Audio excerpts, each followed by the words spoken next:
오늘 성경 본문의 말씀이 이렇게 시작합니다. 읽어볼까요? 1절.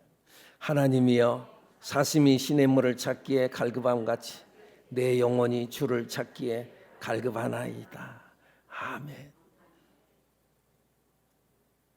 한 어린아이가 갓난아이가 막 울어요. 울어요.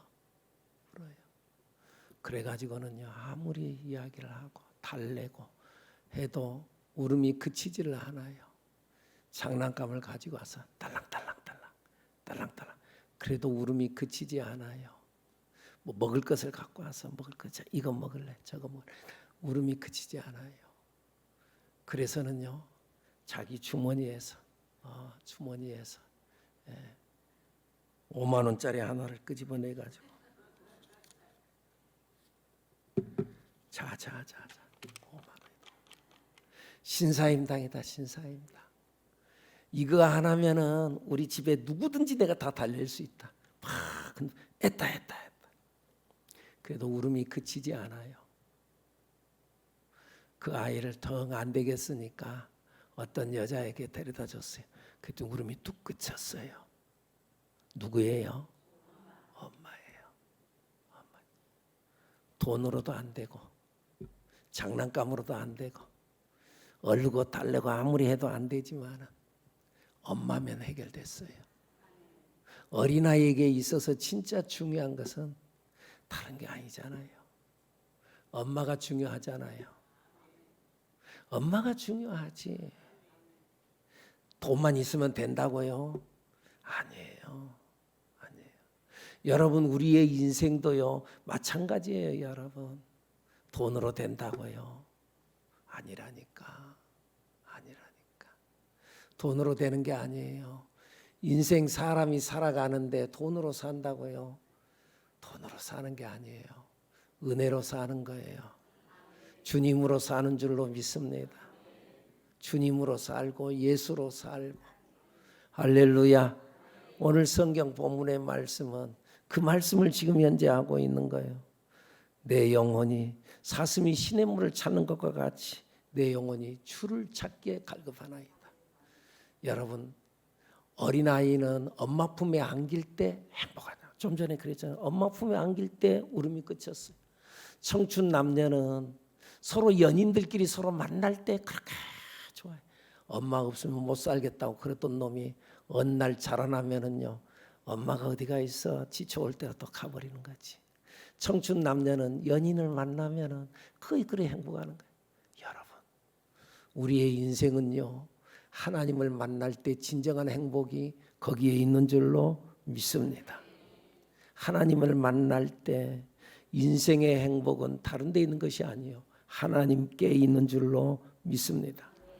자, 그런데요, 오늘 성경 본문을 기록한 내용에 보니까 이 찬양 시를 이제 쓴 이 내용의 제목을 보니까 뭐라고 나와요? 읽어볼까요? 고라 자손의 마스길 인도자를 따라 부르는 노래.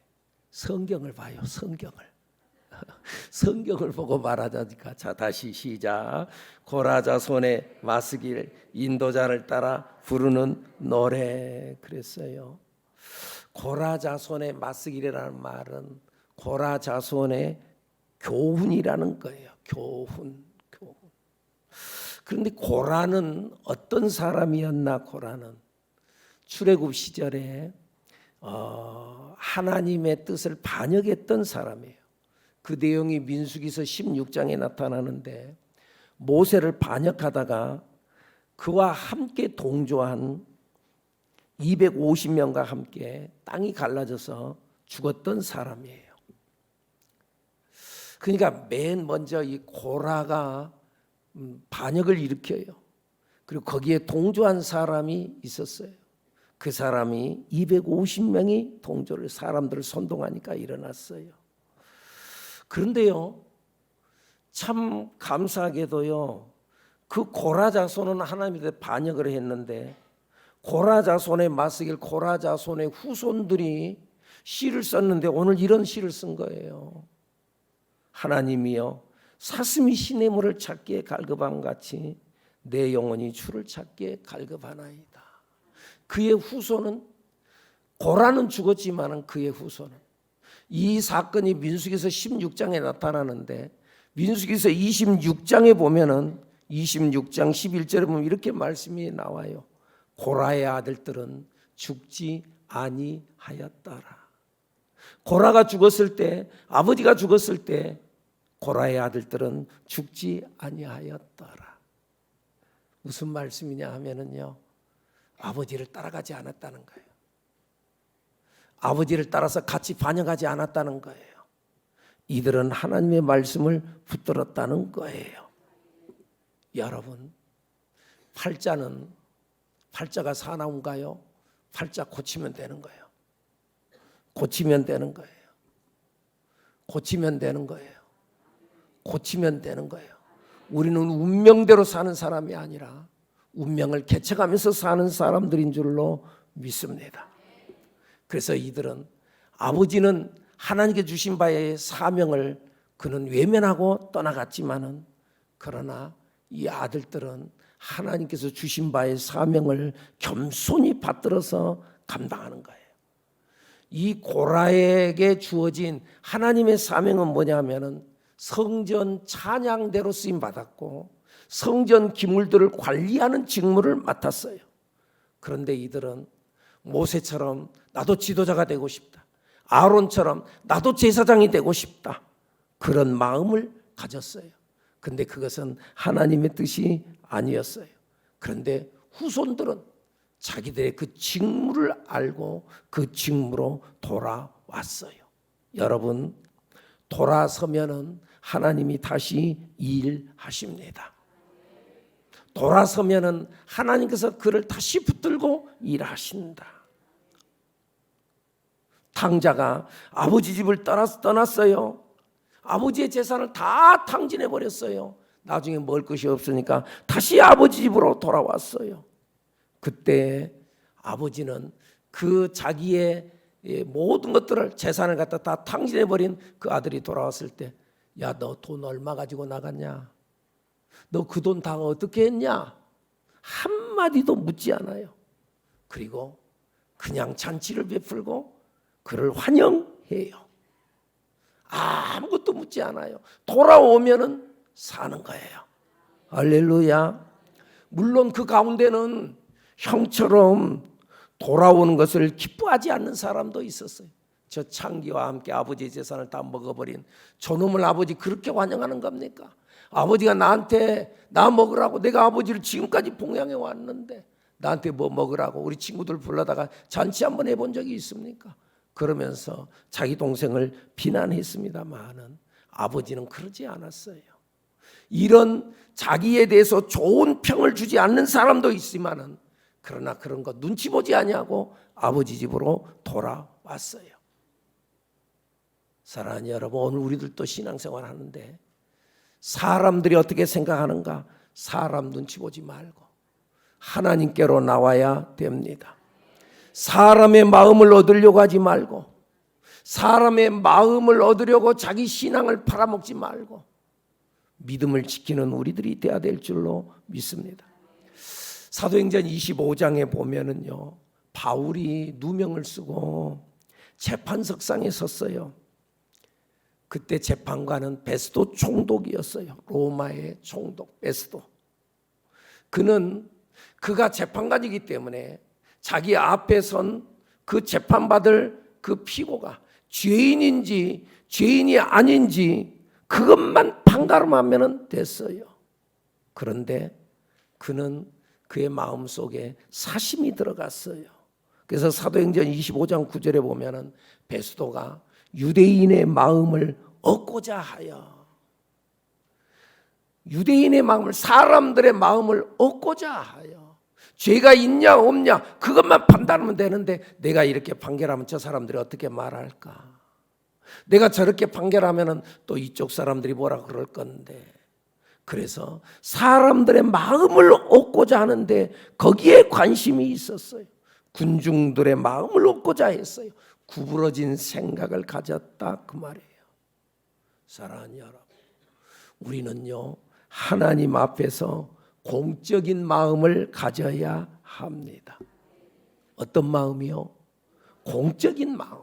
공적인 마음. 예수님도 그랬어요. 그가 개인적으로는 십자가를 지고 싶지 않았어요. 자기가 죽고 싶은 사람이 어디가 있습니까? 예수님의 생애가 예수님께서 30세까지 살아온 생애를 그의 사생애라 그래요. 사살아온 생애, 자기의 개인적인 삶을 살았다면은 그의 나이 31세부터 33세까지 살아간 그 삶은 그의 공생애라 그래요. 공적인 삶을 살았다는 거. 3년 동안의 그의 공생애, 공적인 삶을 살았어요. 그런데 그가 공적인 삶을 살면서 십자가를 지는 것이 너무 힘들어서 내가 죽는다. 그걸 이미 예수님은 알고 있어요. 그래서 겟세마네 동산에 가서 엎드려서 간절히 기도해요. 어떤 기도예요? 하나님, 할 만하시거든 이 잔이 내게서 지나가게 해주세요. 나 죽고 싶지 않아요. 그래서 하나님 앞에 매달려 기도하는데 그의 땀방울 얼마나 간절히 기도했던지 땀이 주르르 흘러내리는데 나중에는 모세혈관이 터져서 핏방울같이 됐다. 성경에 그렇게 나와요. 하나님, 이 잔이 그냥 지나갈 수 있으면 지나가게 해주세요. 자기의 사사로운 생각을 가졌어요. 그러나 결국은 뭐라고 고백해요? 그러나 나의 원대로 하지 마옵시고 아버지의 원대로 되기를 원하나이다. 자기의 공적인 삶, 공적인 삶에 그는 충실했어요. 공인으로 선 거예요. 마태복음 15장에 보면 빌라도에 대한 이야기가 나와요. 빌라도가 예수님을 재판하는데 그도 빌라도도 로마의 총독이었어요. 예수님을 재판하는 거예요. 재판하는데 재판관은 죄가 있는지 없는지 그것만 판단하는 게 이게 재판관이잖아요. 근데 자꾸 정치적으로 사람들의 생각을 말하는 거예요. 그래서 뭐라고 나오냐면요. 마태복음 15장 15절에 보면은 빌라도가 무리에게 만족을 주고자 하여 읽어볼까요? 시작. 빌라도가 무리에게 만족을 주고자 하여 바라바는 놓아주고 예수는 채찍질하고 십자가에 못 박히게 내어 주니라. 무리에게 만족을 주고자 하여 죄가 없는 줄 알았어요. 그런데 무리에게 사람들이 예수를 십자가에 못 박으소서 외치니까 저들에게 만족을 주고자 하여 오히려 강도되어진 바라바는 내주고 풀어주고 그리고 예수님은 그를 채찍질하고 그리고 십자가에 못 박도록 내줬다. 무리들에게 내줘버렸어요. 무리에게 만족을 주기 위하여서 사람들의 마음을 얻으려고. 오늘 우리들이 사람들의 마음을 얻으려고 살지 말고요. 하나님 앞에 서야 될 줄로 믿습니다. 하나님이 나를 어떻게 바라볼 것인가. 우리 그 앞에 서야 되는 거예요. 요즘에 이제 내일 모레 한 달 후면은 뭐죠? 국회의원 선거한다고 지금 온 세상이 난리잖아요. 오늘 뉴스를 보면은 신문도 보면은 신문 곳곳에 뉴스도 맨날 그 정치인들 이야기가 끊임없이 나오잖아요. 이 정치인들이 지금 현재 강조하는 것이 뭐예요? 정치인들이 강조하는 것이 포퓰리즘이에요. 포퓰리즘이 뭐예요? 대중의 인기에 영합하는 거예요. 내가 어떻게 말하면은 저들이 나를 찍어줄 수 있을까? 어떻게 말하면은 사람들이 나에게 다가올 수 있을까? 대중의 인기에 영합하는 거예요. 본디오 빌라도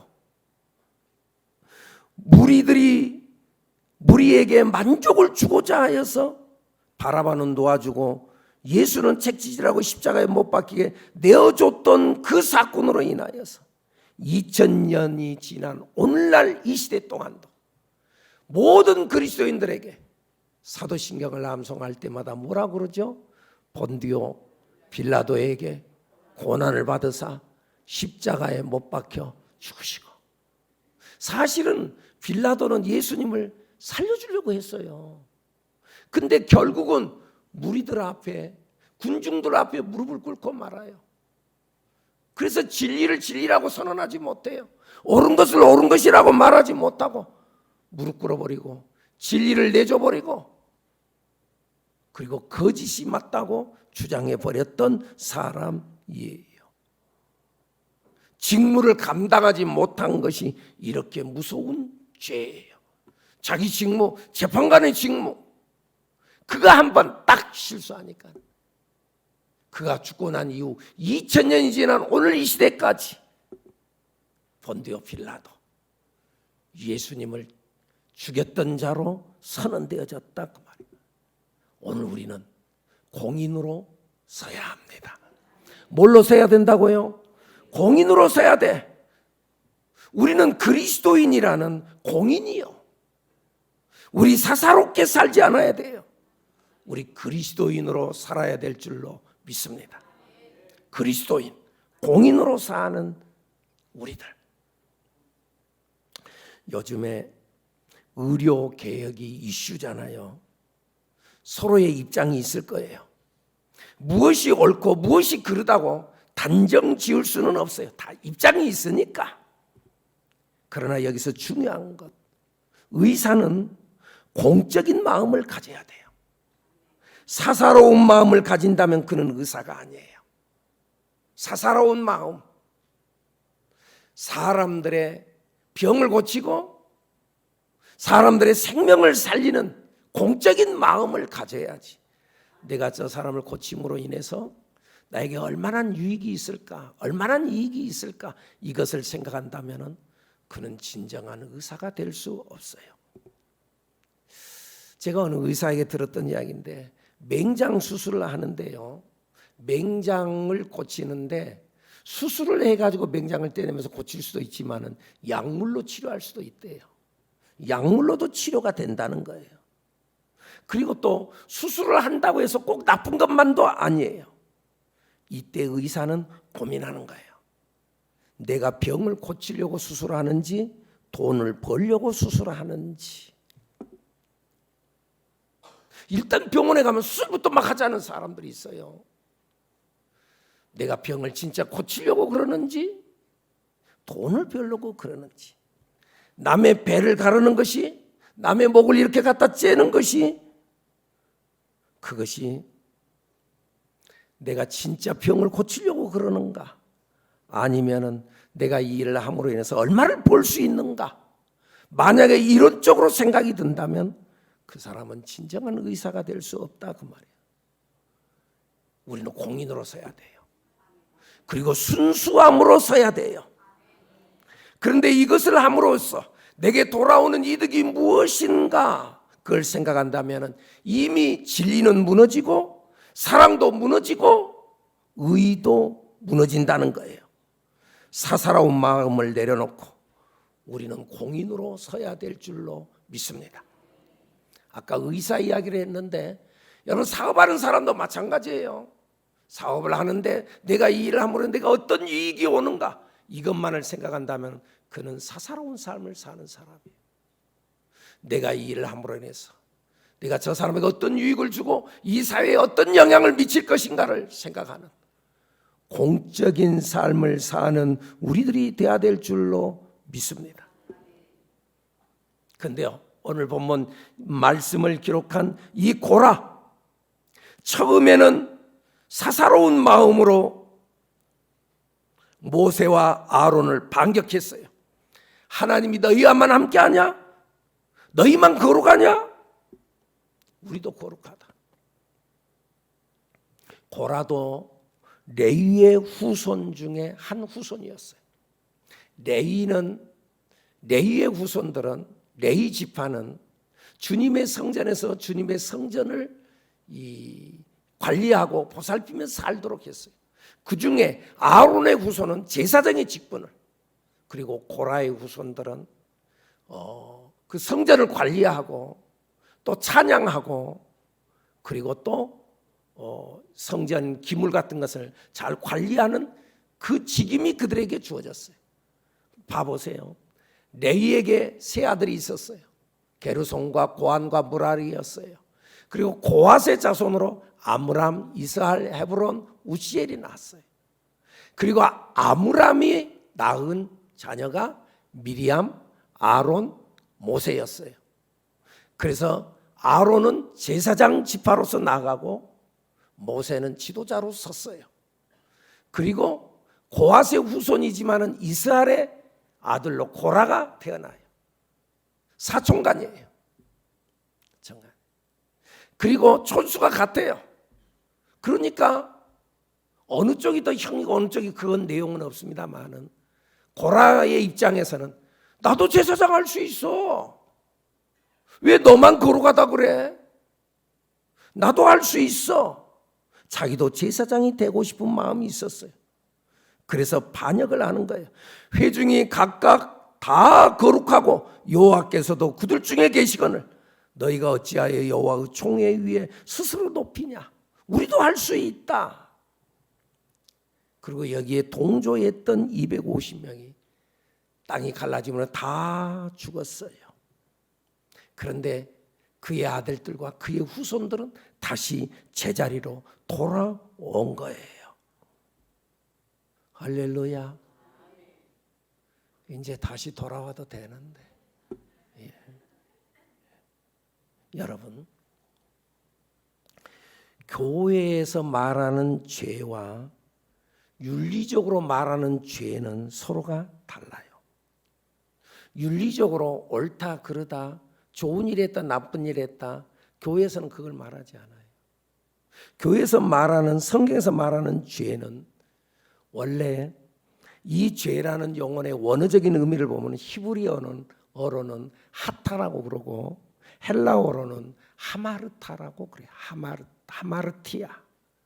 히브리어는 하타라고 그래요.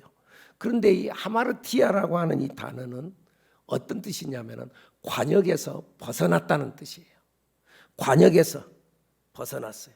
화살을 쏴요. 10점짜리 화살, 이 관역이 있는데 그 관역에서 벗어난 거예요. 관역에서 벗어난 것이 죄라는 거예요. 성경이 말하는 죄는 그 목표 지점에서 벗어나는 거라는 거예요. 인생은 연극이라는 그런 설교를 한번 한 적이 있었죠. 사람들 모두에게는 다 하나님께 주신 바에 각본 시나리오가 있다는 거예요. 그런데 그 각본에서 벗어나는 것이 죄라는 거예요. 그 관역에서 너는 이렇게 살아야 돼 했는데 그 관역 각본에서 벗어나는 것이 죄라는 거예요. 성경이 말하는 죄와 윤리적인 죄가 다르다는 거예요. 그래서 요한복음 16장 9절에서 이렇게 말해요. 죄가 뭐냐? 죄에 대하여라 하면 그들이 나를 믿지 아니하며. 뭐가 죄라고요? 하나님을 믿지 않는 것이 죄라는 거예요. 예수를 믿지 않는 것이 죄라는 거예요. 이사야 선지자를 통하여서 하나님께서 우리에게 말씀하기를 이 백성은 내가 나를 위하여 지었나니 나를 찬송하게 하려 합니다. 그랬어요. 하나님께서 우리를 뭐 때문에 지었다고요? 하나님을 찬송하라고. 내 본분은 이 마이크는 소리가 나게 하는 것, 크게 소리가 나는 것이 아닌 목표예요. 이게 목적이에요. 이게 본분이에요. 사람의 본분은 하나님을 찬송하게 하려 합니다. 그랬어요.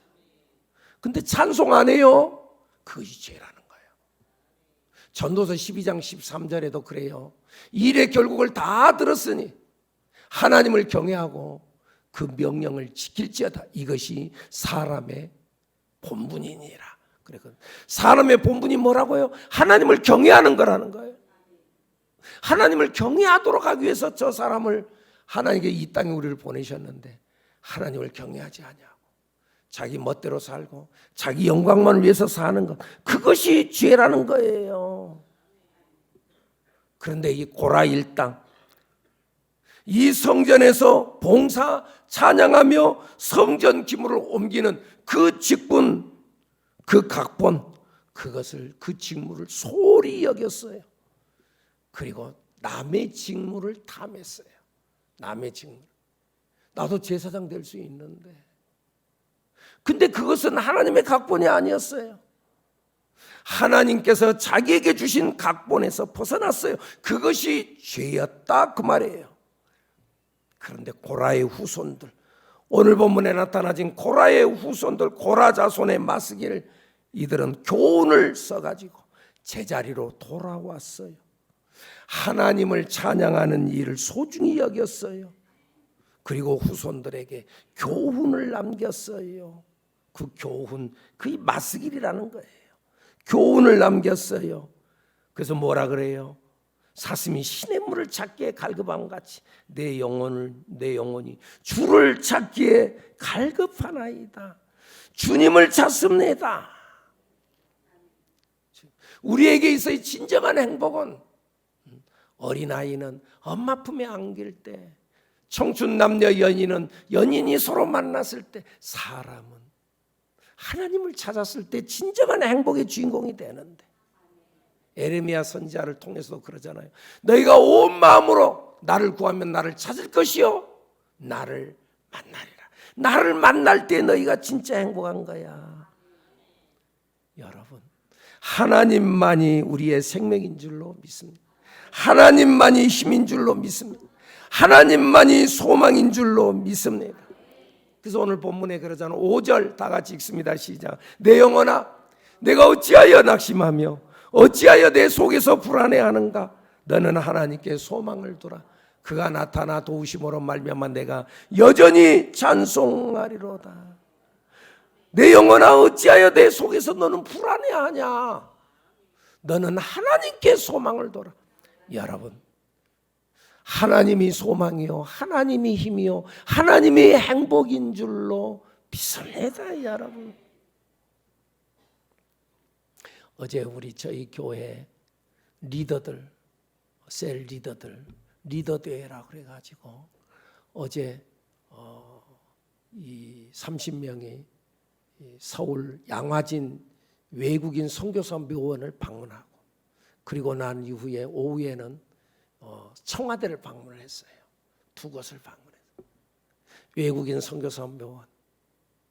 나에게 생명이 1000개가 있다 한다 할지라도 내가 이 조선을 위해서 내가 바치겠노라고 25살 먹은 처녀가 이 땅에 와서 선교 일을 감당하다가, 그리고는 그 풍토병에 의해서 세상을 떠나면서 마지막 자기 부모님에게 편지를 썼는데, 그런 편지를 쓰면서 세상을 떠나가는 그런 선교사의 씨앗, 그걸 바라보면서 가슴 뭉클하면서 우리 리더들이, 우리들도 하나님의 사명을 감당하는데 저 외국인들 파란 눈에 서양 사람들이 이곳에 와서 우리를 위해서 내가 조선을 사랑한다고 그러면서 내 심장을 여기에다가 묻어달라고 그랬는데, 우리들은 우리 민족을 향하여서 이만큼 많은 사랑이 있는가? 우리들도 영혼을 사랑하는 마음을, 이런 마음을 가져야 되겠다고 해서 다지고, 그리고 그들이 수고하고 그들이 애쓰고 피 뿌린 그 사건을 놓고 우리들이 나름대로 다짐하는 바들이 많았는데, 끝나고 난 후에 청와대를 갔는데 청와대에 수많은 사람들이 와서 구경꾼들로 있지만은 그곳에 있던 역대 대통령들을 생각하면서, 야, 저분들이 얼마나 고귀하게 살았던가, 우리도 저렇게 한번 살아봐야지. 그러면서 기리는 사람이 한 명도 없더라 그 말이에요. 이런 데가 있었네. 구경만 하고 왔지. 그들의 정신을 받아들인 건 없었다 그 말이에요. 여러분, 진정한 행복은 예수 안에 있는 줄로 믿습니다. 하나님만이 우리의 소망이요, 하나님만이 우리의 희망인 줄로 믿습니다. 희망의 시작 예수 그리스도, 예수님이 힘이요, 예수님이 희망이요. 오늘도 우리는 하나님을 향한 갈망 속에서 우리의 신앙의 핵심은 주님을 사모하는 마음으로, 말씀을 사모함으로 나아가는 우리들 여러분들이 되기를 예수님 이름으로 축복합니다. 축복합니다. 기도합니다. 하나님 아버지,